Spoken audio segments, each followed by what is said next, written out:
I have early memories of Thursday nights in our house. Well, that was the night that my dad was at the Mount Street Club. They were Mount Street Club nights.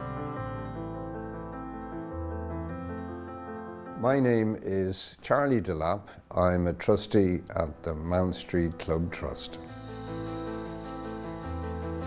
So the club was founded in the 1930s by a very kind of far-seeing civil engineer in Dublin who, along with a colleague of his, was kind of struck and appalled by the level of poverty, particularly in the areas where they were working in now Dublin 2, Westland Road, that sort of area.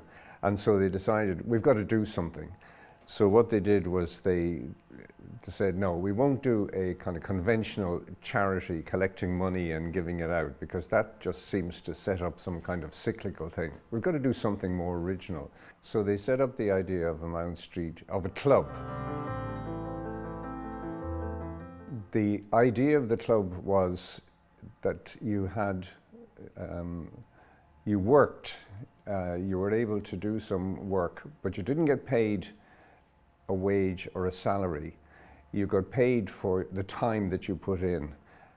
And the currency, if you like, was called a tally. And then the tallies could be exchanged within the internal economy, whatever else was available, so that the man who'd earned several tallies from working as a shoemaker could use them to buy some tea or food or even a meal.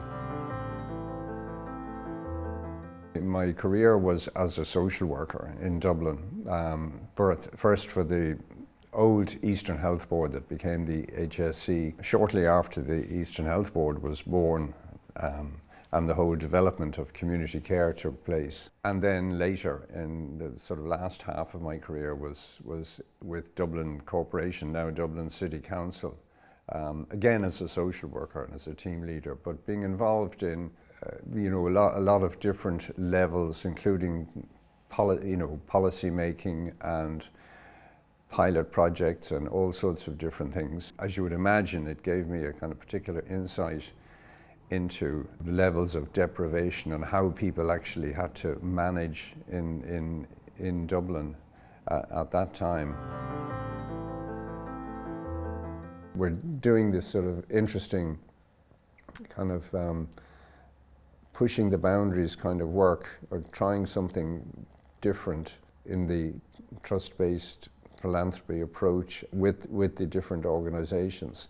So that kind of is, makes it a particularly interesting experience, if you like. It's not like many, not like the sort of conventional routine committee experience, I think.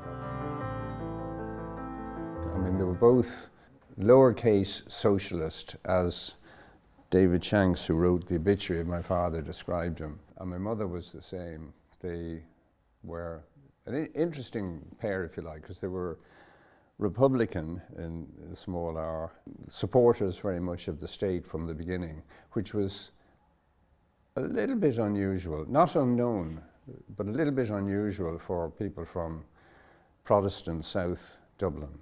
And they'd be delighted and amazed that the club is still in existence. I think that